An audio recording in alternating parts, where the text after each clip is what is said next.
Okay, magandang umaga sa lahat. So ang ating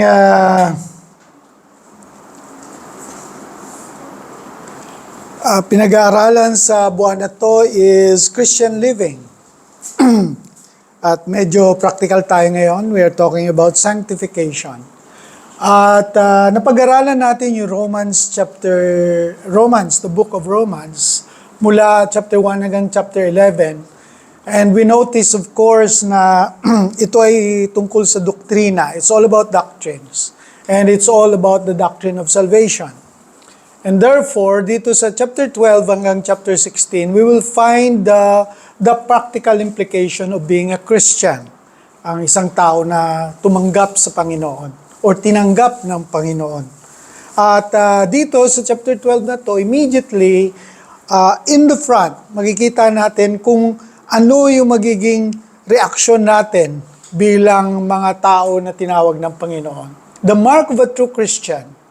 Ang sabi nga natin, in-emphasize natin sa Romans chapter 1 and chapter 11, ang dinidemand sa atin ay faith. Para pumasok tayo sa relationship sa Diyos, simple lang, iisa lang ang dinidemand sa atin, faith. Subalit, nang tayo ay may relasyon na sa Diyos, now we understand what is Deuteronomy chapter 6, 4-6. Kung ano yung Shema, kung ano yung nire-recite ng mga Hudyo. It's a recitation of something that is because you have already relationship with your God. Because you have covenanted with your God. You have an agreement with your God. We have your relationship, and therefore you are now able to love God. And the demand of God is purely love. Everything else is already contained with that single word, love. And that is what we will find here in Romans chapter 12, starting from verse 9 to 12. Before that, shall we open in prayer? Lord and gracious Father, we pray, Lord, for your wisdom and your spirit to fill this place. We pray, Lord, that you will give us the heart to listen to your word. And also, Lord, that listening will be able to learn wisdom, practical terms that we can apply in our lives. So we pray all these things in Jesus' name. Amen. So we talk as an introduction. Back in 1971, there was a movie and also at the same time a Broadway musical called The Fiddler on the Roof. This will not be popular today because it's about Jewish community. And it's about the persecution of the Jews in Russia in a place called Anatevka. I think this is one of the most beautiful Broadway musical that has been produced. And when I was in Dawn Baptist Church, Young Adult Fellowship, so madalas kami nagkakaroon ng mga performance. And one of the performances we conducted is this musical. And I would like to refer this Fiddler on the Roof with regards to the definition of love. Because in one portion of this musical, the family Tevya and his wife Golda, nagpakasal yung anak nila na eldest, and there is also a brewing persecution of the Jews, and they are being kicked out of Anatevka. And on this context, nag-uusap sila, and suddenly Tevya burst into a question, and the question is, Golda, do you love me? And the response of Golda is, do I what? Do you love me? So yun yung usapan. And eventually, it comes down to the line. Do I love him? Well, after 25 years, I've washed your clothes, cooked your meals, cleaned the house, given your children, milked the cow. If that is not love, what is it? Okay? So, from that song, you will notice that love is not a feeling. When they married, it was the first time they met. It was arranged marriage as the Jews has always been as a tradition. And therefore, unang-una nilang nagkita. But for 25 years, he served her husband. And he said, yes, love is a verb. It's not a feeling, it's not a noun. It's something that you do. And she demonstrated her love to Tevye by all these things that he did. And therefore, makikita natin, when we talk about love, we don't talk about love. Okay, we act upon love. And this is exactly what we will find in Romans chapter 12. When we talk about love, when it talks about love, it's an action word. When you open Romans chapter 12, you immediately find 30 commands in Romans chapter 12. Nakita natin when we were looking at Romans 1 to 11, walang command for us to do something. Only one, that is put our faith in Jesus. But after you have put your faith in Jesus, now there are commands because you are able to obey these commands because you have relationship with God already. So the outline that is given to us in verse 9 to 21 is, the first one is love that is amidst our families, especially the church, Christian family. And then also love amidst hostilities, something that we have problems. And love amidst enemies. We are within some people that we call enemies. So ito pag-aralan natin this morning. The first one is love amidst family. So sabi nga natin, when we look at the scripture, ang una nating mapapansin is the word love. And sa ating kasi, sabi nga natin, ang love sa atin ay iisa lang yung word but it may have different meanings. Pero sa Greek, they have different meanings for the word love. Of course, you're familiar with the word eros. The eros means erotic or sexual or sensual love. The immediate meaning is grabbing or grasping. Okay, not giving, but grabbing. Okay, getting something out of somebody. That's the word eros. Never used in the Bible. Never used in the New Testament. And then the second word is phileo, where we get the word Philadelphia, brotherly love. And then we have the storge. Storge means family love. But the most important one is the word agape. And we will find that this is the word that is being used in the book of Romans. And the thing is that as we study Romans chapter 1 to 11, that word, love, only refers to the love of Jesus Christ. But God demonstrated this love toward us. And so repeatedly, the love that is expressed in Romans 1 to 11 is always that of the love of God, never our love. We can never love God if we don't have any relationship with Him. But now that we have relationship with Him, we, for the first time in Romans chapter 12, we will find the word love. And the same love that is word, the agape love. Okay, the godly love. For the first time, it is now referred to Christian love. Again, the love that is expressed in agape is something that is an action word. It is being acted. It's not only a feeling, a sentimental feeling. So, when you go to Romans chapter 12 verse 9, as we read, don't just pretend to love others, really love them. Hate what is wrong, hold tight to what is good, love each other with genuine affection, and take delight in honoring each other. Why I chose this version? Kasi madali lang siya. Diretsahan, ginamit yung usual na words na ginagamit natin, madali siyang intindihin. At dito, merong kasama yung love. The first one is love that does not pretend.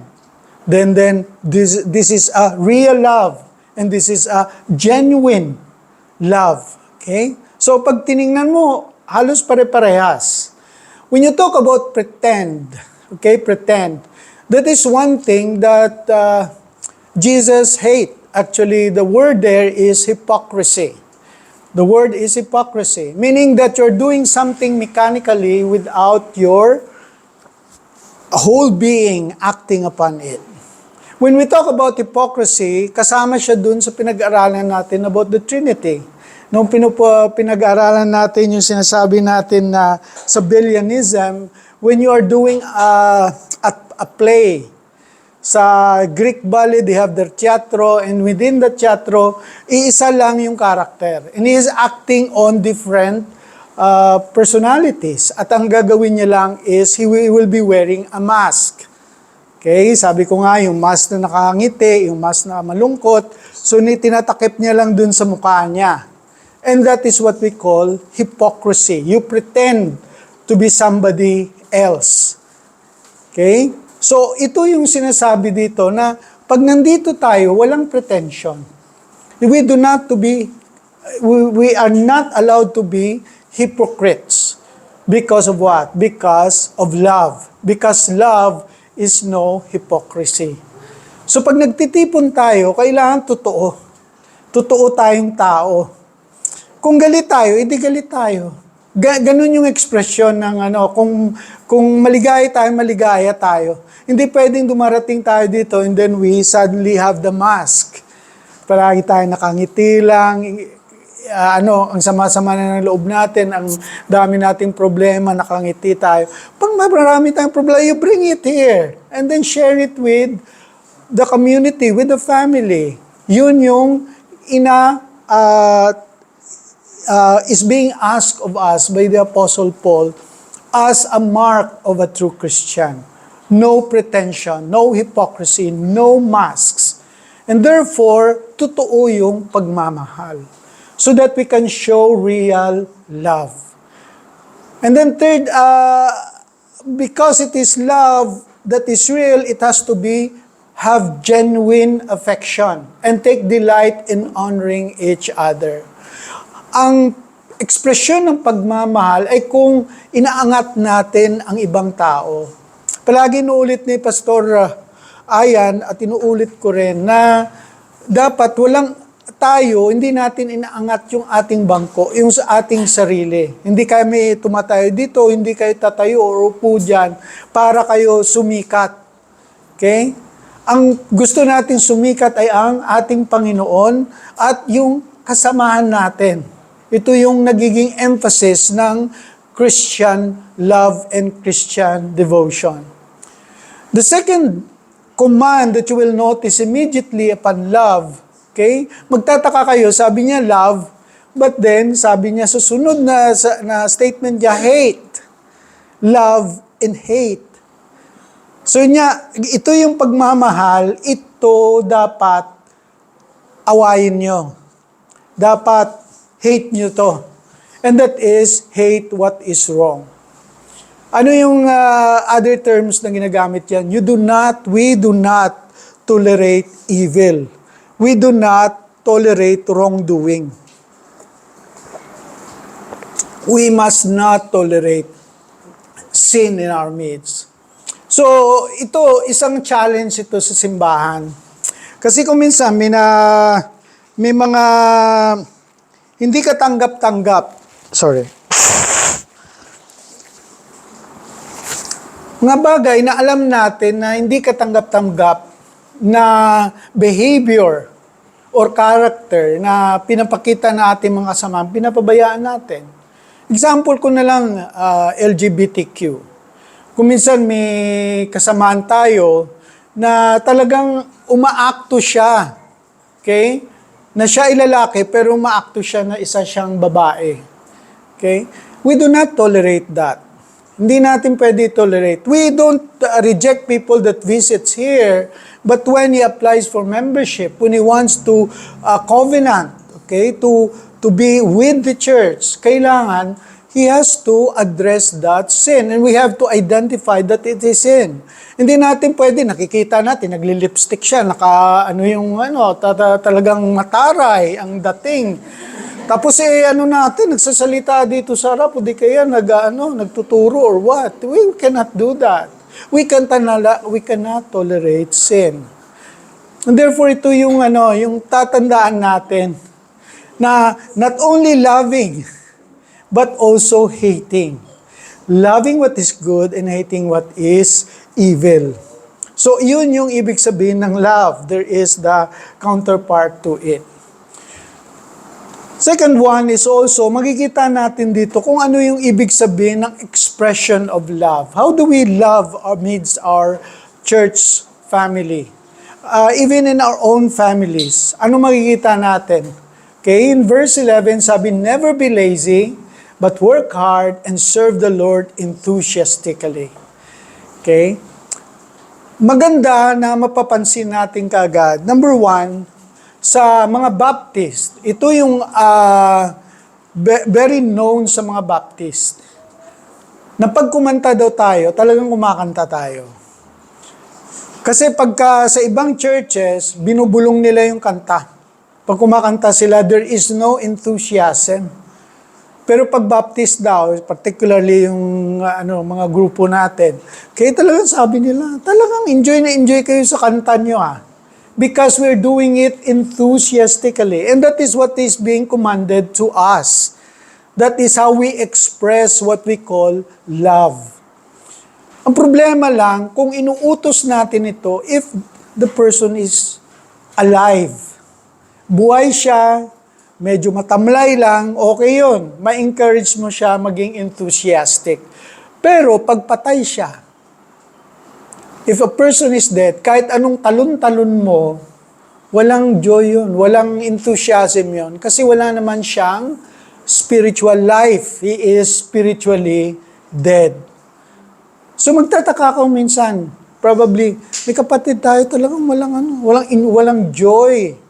Okay, sa loob ng simbahan. Hindi mo talaga makikita yung enthusiasm. Baka patay ang espiritu na nasa kanya. Okay? Or baka matamlay, kailangan lang natin ng encouragement. So therefore, isang bagay yung importante dito yung encouragement. Now, isa sa mga problema which I noticed, nung sinabi nga, medyo nagulat ako nung na-mention ni Miss Awit, because this was already being noticed always. Hindi lang enthusiastic yung mga Baptist, enthusiastic din sa daldalan. Okay? By the time na may magpipreach, that's the time na magkikwentuhan. Okay? And what is that? That becomes a very negative enthusiasm. Kasi yung enthusiasm niya, hindi sa pakikinig ng salita ng Diyos, kundi sa kanilang mga daldalan. Kung ano yung bagong balita sa buhay nila, ano mga problema nila sa bahay.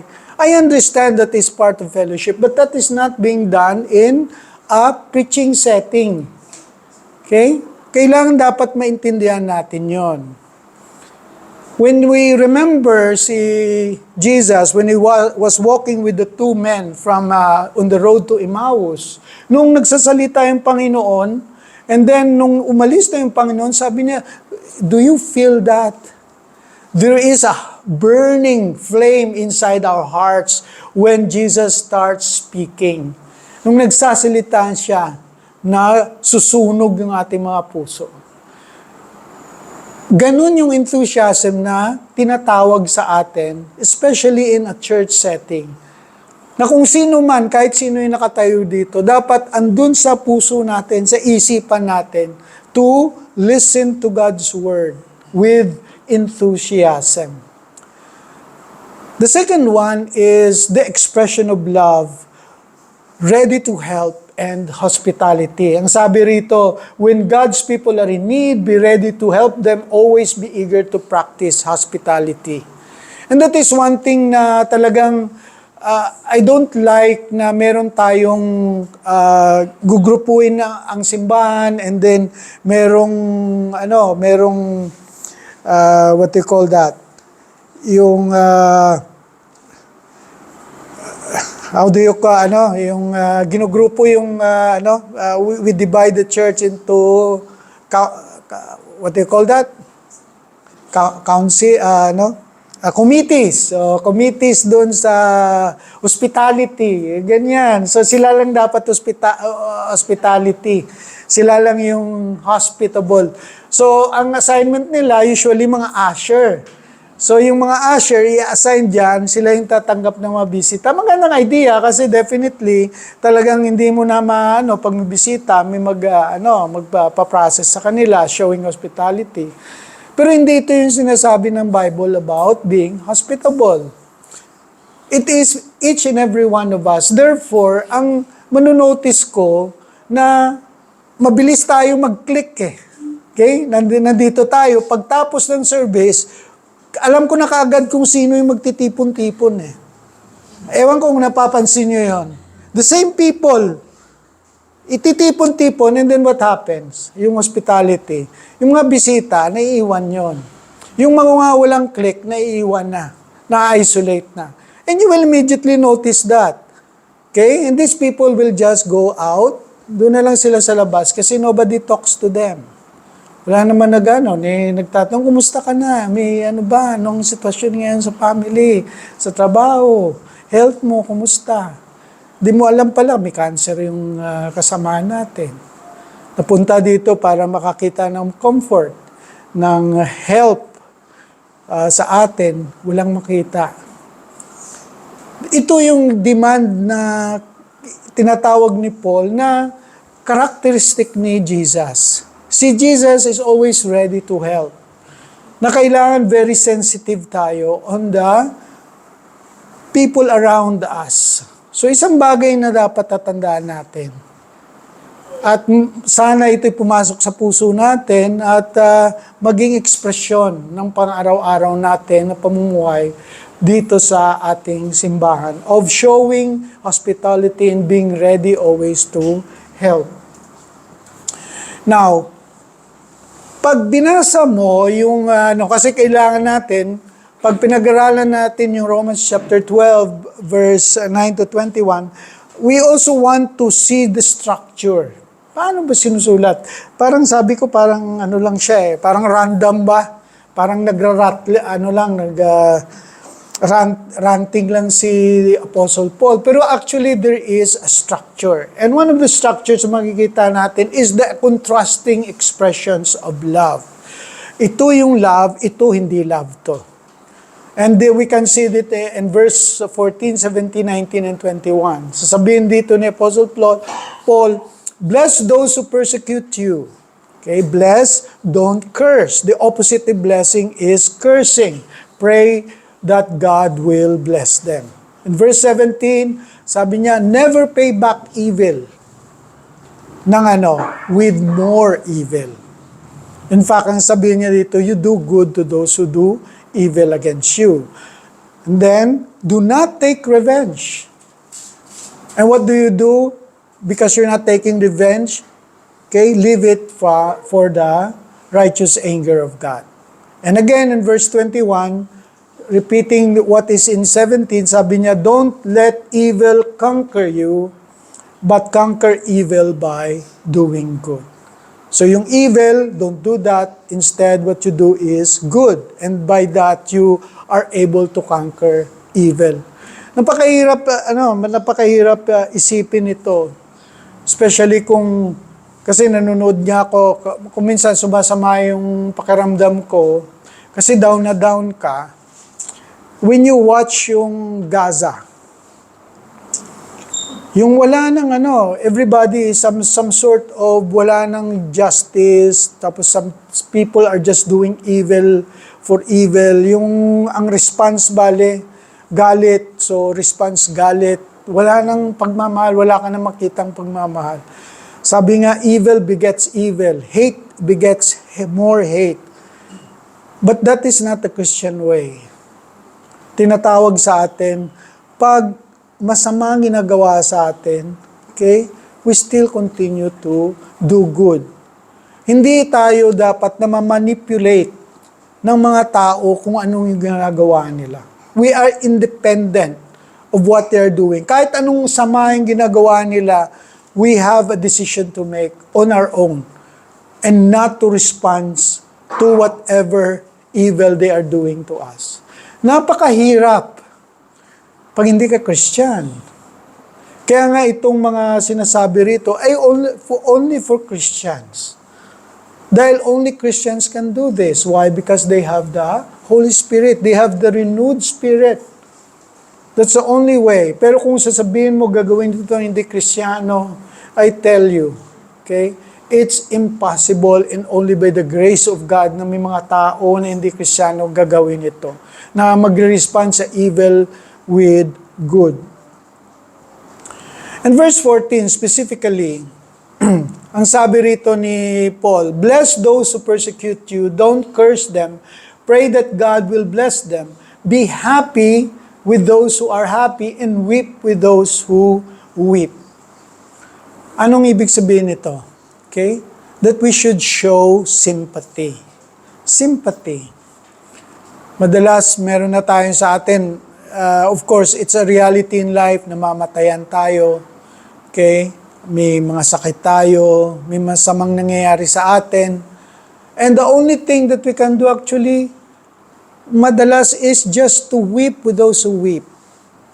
To be just listening to those who are at hurt or in pain. Just showing sympathy that we are listening. The shortest verse in the Bible is, okay, Jesus wept. And we ask the question, bakit siya umiyak? Madalas kasi sinasabi na kasi walang tiwala sa kanya yung mga magkakapatid na Martha at saka Mary. Okay? Pero at the outset, pag kinita mo, bakit siya umiiyak? Kasi si Martha at saka Mary ay umiiyak. Umiiyak sila and Jesus sympathizes with them. Ganun lang siya kasimple. Ganun yung dapat ginagawa natin. We don't even sometimes have to say anything. Hindi natin, wala na tayong kailangan sabihin. Just a pat in the back, an embrace, okay, is enough to understand that we are sympathetic with the condition of the other person. Beyond the weeping is happiness. Ito yung mas mahirap eh. Especially in the context of hostility. We're talking about people that we do not like. And that is expressed in the Facebook. Even people we like. Ayaw natin ng tao na na umasenso. Totoo yun. Oh, thank God meron akong bagong kotse. Thank God nakapasa ako sa aking exam. Thank God masteral na ako o doctoral degree na ako. Thank God na na-increase ako ng sweldo. Thank God na na-renew na naman yung visa, work or whatever I have. Tumaas yung sweldo ko, tumaas yung pwesto ko. Dig deep into your heart. Examine your heart. Ano yung first impression nyo? Ano kagad na nasa isip nyo? Di ba inggit? Inggit. Bakit siya lang, Lord, sana all? Di ba? Ganun palagi yung sana all. Ano ibig sabihin ng sana all? Hindi ka happy. That's what it means. You cannot be happy when people around you are happy. Totoo yun. Even sa profession, even sa trabaho, even in relatives lang. Ba, yung relatives natin, yan palagi yung cause ng away eh. Nagpapa-kontis-kontisan. Ba, lalo na pag magkakatabi kayo, may kotse dito. O bakit tayo walang kotse? Dapat bumili, umutang tayo, whatever that happens. Basta parehas, pantay tayo. O may bagong damit si ganito, dapat may bagong damit din tayo. Ganon din yung dapat yung brand. Hindi tayo pwedeng matuwa sa katuwaan ng iba kasi ang nauunang naisip natin ay inggit. Inggit kagad.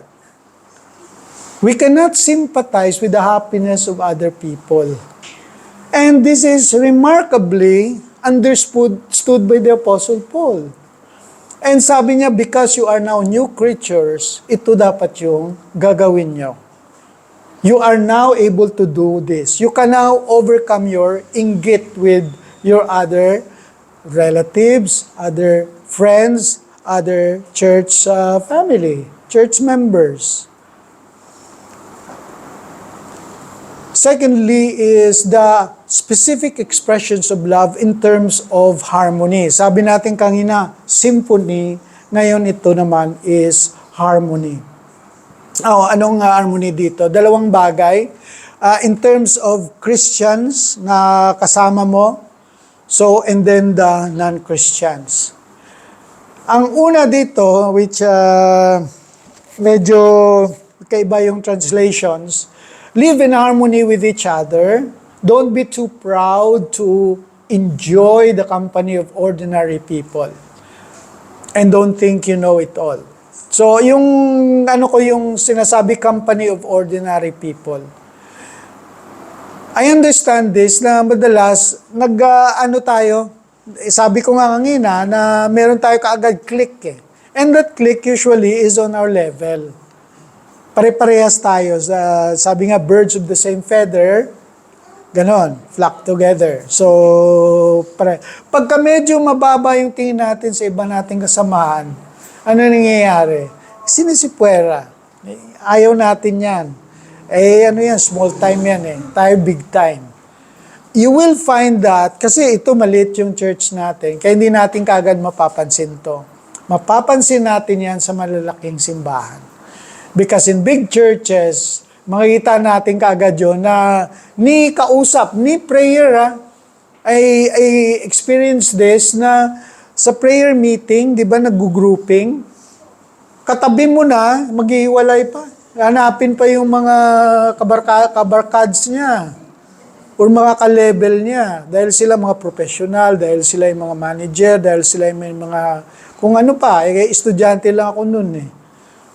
So, doon mo makikita kagad yung tinatawag na company of ordinary people. So, sa maliit na na fellowship natin, this is something na madali natin i-break. Okay? That we can associate with anybody within our fellowship.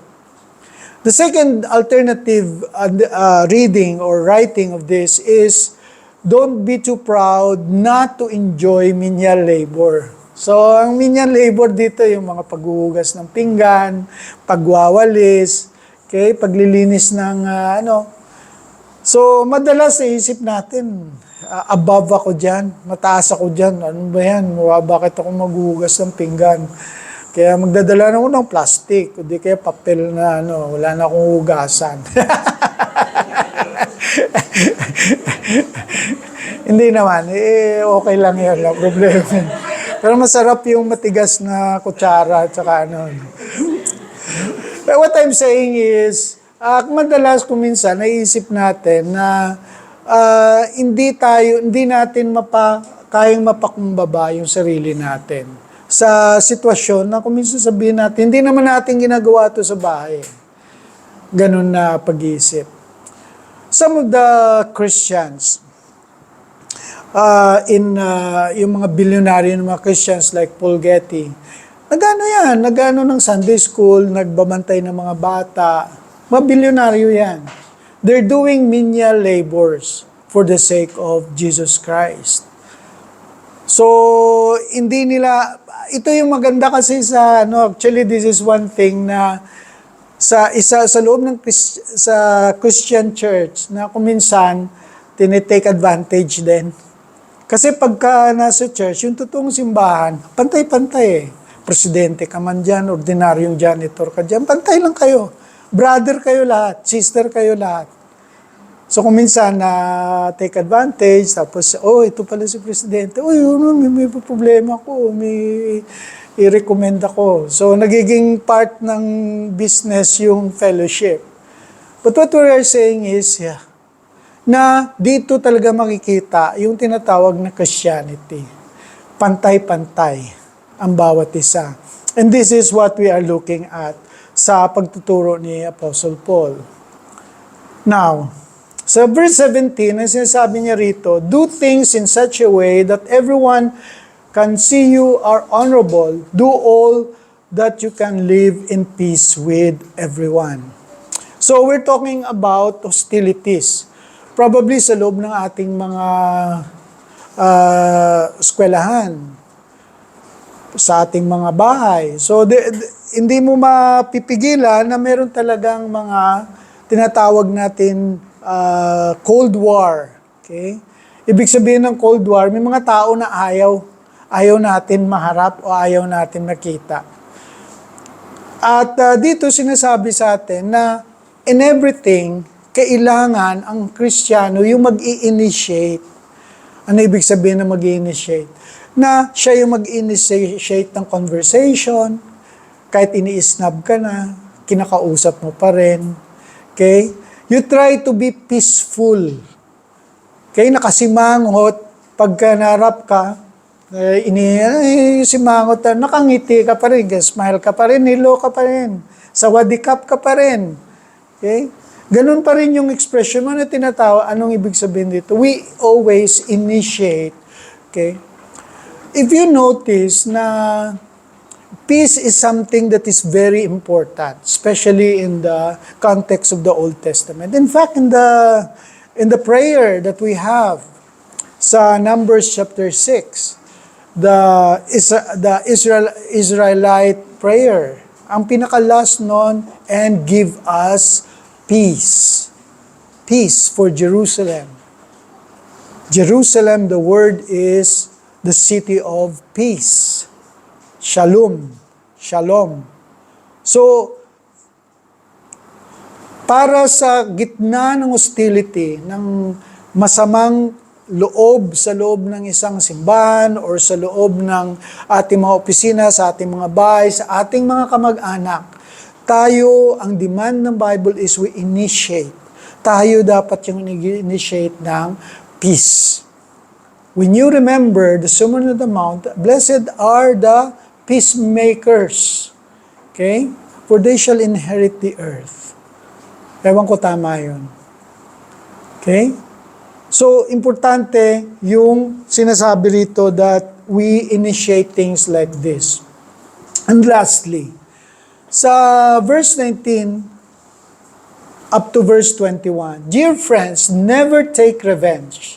Leave that to the righteous anger of God. For the scripture says, I will take revenge, I will pay them back, says the Lord. Instead, if your enemies are hungry, feed them.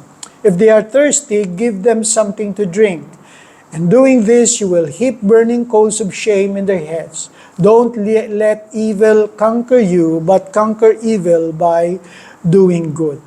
So makikita natin na there are several quotations. These are quotations from the Old Testament. One from Deuteronomy, the other one is from Proverbs.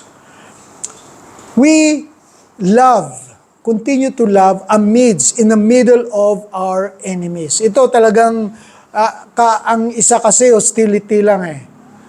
Ito talagang outright ng papakita ng sama ng loob o talagang inaatake ka for whatever reason. How do we define enemy? Sino ba yung enemy natin? People that we are antagonistic. Yung makita mo palang muka, you imagine nyo, close your eyes and then sabihin mo sino kaya yung ayoko makita sa aking pamumuhay, sa pang-araw-araw o di kaya for all my life, ayoko na makita to. That's what we call antagonism. And we call these people, meron tayo, especially sa mga kamag-anak, we call them antipatika or antipatiko. I don't know if you are in a family wherein meron ka kamag-anak na walang masabing maganda. Maalala nyo yun? Palagi na lang insulto. First thing na lalabas sa bunganga niya, insulto. I remember this sa aking kapatid. Isa kong in-laws din. Kasi nasunog yung naglagay siya ng pampakinis ng muka. Ano tawag doon? Yung hindi pwede mainitan. Ganyan, whatever that means. No? So, naggalagay. Tapos, nag-sunbathing. So, pumunta siya kay, sino ba yung sikat na sa Pilipinas? Belo, punta kay Belo, tapos yun na, nagpa-treatment. Tapos wala namang instruction, hindi niya naman alam na hindi pala pwedeng initan. Nag-boating sila, tapos nag-sunbathing. E di sunog yung muka. Sunog kasi exfoliant. O yung exfoliant, talagang tinanggal yung balat na muka, tapos pinainitan mo, lumabas, umitim talaga, tapos yung pumutok-putok yung lahat na pores, nagkaputok-putok. Just imagine kung ano yung tsura. And then the first thing na ginawa nung kamag-anak namin, ganyan pala yung pag pumunta ka kay Belo, ganyan yung magiging itsura mo. Ganun ka, So just imagine, lahat na pag-usapan, ganyan palagi yung context. Walang sasabihin kung di, something sarcastic. And therefore, ano yung nangyayari? Ang sagot is, sarcasm. Biget sarcasm. So, walang kaayusan sa loob ng any family gathering, insultuhan lang yung gagawin. Asaran lang. Kaya lang, minsan, it's part of the family. Parang parang part of what is looking forward. Ano kaya sasabihin na naman ito at ano kaya i-respond nito? But that is not Christian character. That is not the mark of a true Christian. Na magkakaroon ka ng kalaban. In fact, ganun, ang hirap sa isang Kristiyano, hindi ka pwedeng magkaroon ng enemy. Kasi, pag enemy mo yan, i-love mo. Hindi mo na enemy. Lalove mo paano mo na love yung enemy by definition? Di brother or sister mo na yon kasi nilove mo So, ganun yung demand ng Panginoon sa atin. And not only that, sabi niya, instead of doing bad or response to them, you do good. Ngayon, gagawin mo ngayon, kabutihan. Paano mo kaya magagawa yung kabutihan pag palagi na lang sinasabi natin negative yung vibes? Sabi nga natin, pagkita mo pa lang, pwede lang mag-U-turn ka or mag-left or right ka, ayaw mo makita man lang yung muka. Kaya much more na may makakausap mo. Hindi ka nga makapag-hello Kasi hindi mo alam kung anong sasagot sa'yo. Alam mo yung yung nag-sa'yo hello, tapos kamag-anak mo, ganyan, tapos ganyan. That's reality. Hindi yan hindi lang yan sa sine. Okay? Hindi lang sino ba mga artista? Panahon ko sina Sharon Cuneta, at saka mga yan ganyan mga effect ba na pagiging suplada or what? Negative vibes. Ang hirap. Isa itong challenge sa atin, yung enemy na to, pag nagda-drive tayo. I know, ako kasi medyo nakaka-recover na ako sa driving. Kaya, the fact is, talagang purpose ko ba kaya luma yung sasakyan ko? Kasi kahit mabangga yan, di ko papansinin. Binangga mo ako, wala sa akin yan. Kuminsan nga ako pa nagbabayad sa bumabangga sa akin.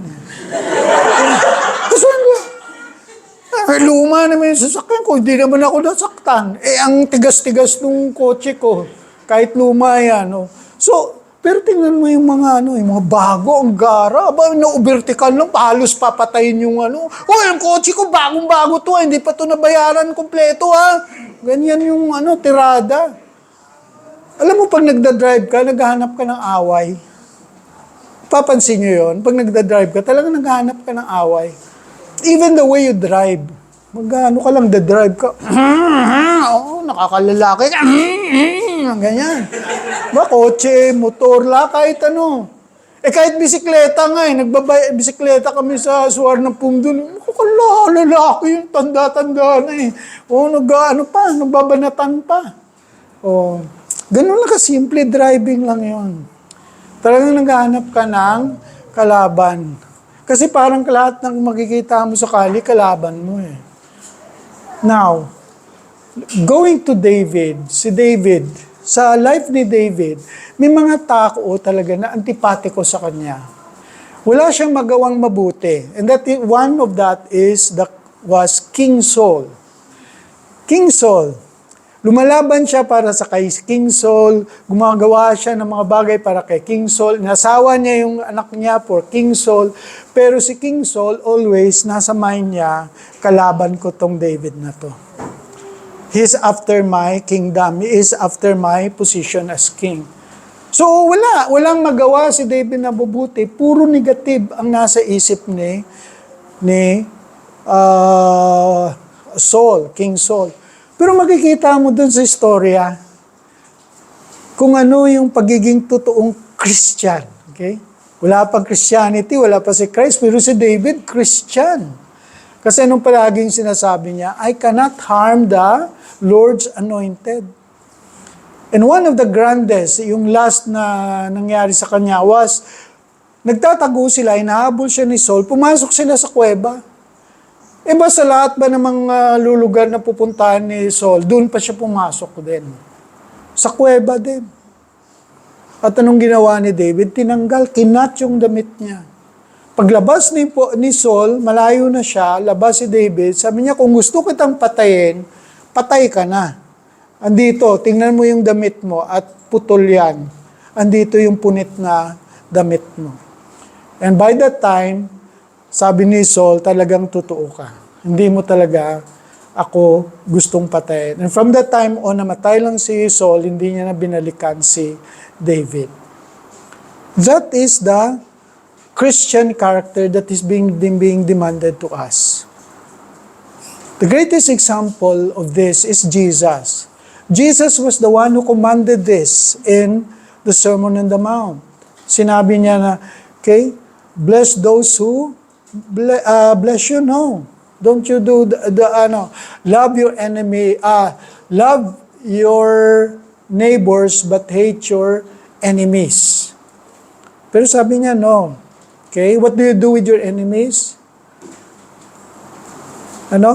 Okay, if they throw bread, if they throw stone on you, you throw bread. Okay, if they have your cloak taken, give them additional part of your clothes. So, yung love your enemy, yung utos ni Jesus. And he lived that. Binuhay ni Jesus yon. The first utterance niya sa cross, nung nakapako na siya, nung sabi niya, okay, forgive them, for they do not know what they are doing. Hindi niya sabi niya, hayaan nyo lang. Pag bumaba ako rito, nuclear kayo. Hindi kaya padalang ko kayo ng isang katutak na troops ko na mga angels. Okay? Walang sinabi si Jesus. So makikita natin doon, yung kahit na pinapako na siya, sila na mga nandun na pumapatay sa kanya, kinakantyawan siya, he continues to love them. And then the result, ano yung maging result? Sabi rito, in doing this, you will heap burning coals of shame in their heads. In doing this, you will heap burning coals of shame in their heads. This is a quotation from Proverbs. Okay? Di ko lang malala, Proverbs 21 yata. Pero this proverb is also a saying from the Egyptians. So dala-dala ng mga Hudyo yung Proverbs na to.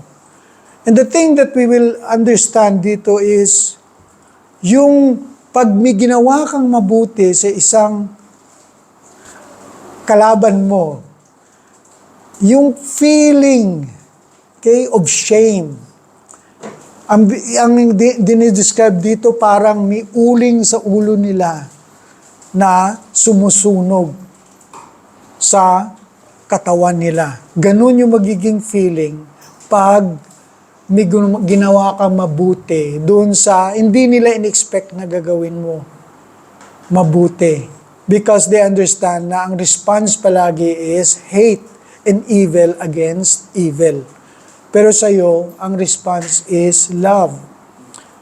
Therefore, sabi niya, these things will be noticed. Noticed. In fact, pag tinignan natin sa 3rd century, by the time na sa sa persecution, sa 303 hanggang 313, Diocletian tried to kill all Christians, tried to burn all scriptures, but instead, there were more Christians. Mas dumami yung mga Christians sa Roman Empire during the time of the persecution of Diocletian. In fact, by 313, okay, nung nagpalit na or binigay niya, inassign niya na kay Constantine yung emperorship, anong nangyari? Even Constantine was converted into Christianity, and Christianity became the dominant religion during that time. What is that? Because sinusunog sila, pinapakain sila sa leon, ay ba nagpe-pray pa rin sila? Nagkakantahan pa rin sila. They never, kasi ang common sa kanila during the time, yung mga criminal, kine-curse nila. Yung mga Roman soldiers, kung sino man yung nasa paligid nila, kine-curse nila. Itong mga Christians, they bless people that kill them. In fact, it was told, okay, in several stories, na merong mga, yung mga nanunood, na nakikita yung sacrifice ng mga Christians, anong ginagawa nila? Tumatalon sila sa arena. And they declare themselves Christians. Matalon sila doon, nagpapakain sila sa mga leon together with the other Christians. And they say, we are now also Christians. Ano ibig sabihin nun? The result, don't let evil conquer you, but conquer evil by doing good. Napakahirap isipin. In fact, ako, pag nanonood ako ng sitwasyon sa Gaza, tsaka sa Israel, I don't know if you follow the story. Hindi ko mapanood yung mga October 7, yung mga ginawa nila sa more than 1,400 Jews, yung paano nila pinagpapatay sila. Bata, matanda, lalaki, babae, kahit ano pare-parehas lang.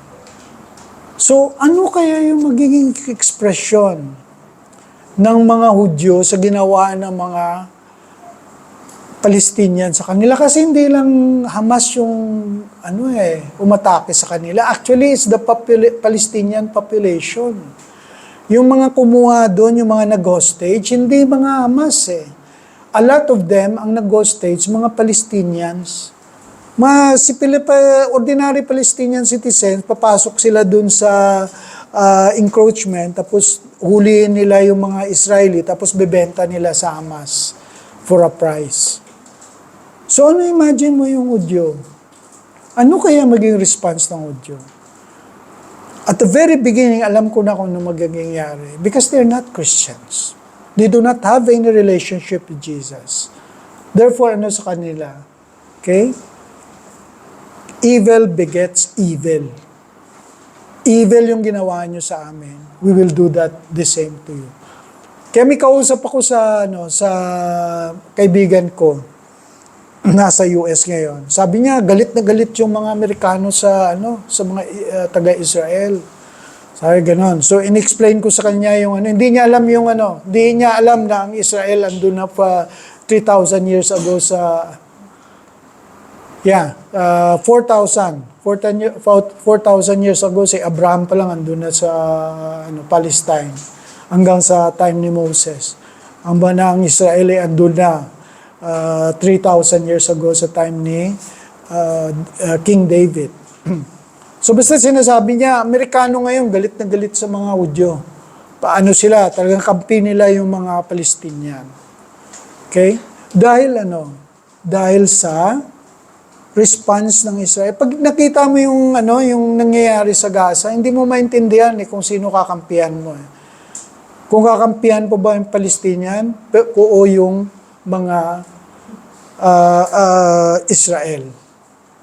Kasi talagang kawawang-kawawa, hindi na ako makapanood sa sitwasyon. Pero ano yon? Ano ang root cause ng problema na yon? Because of this. Because they cannot conquer evil with evil.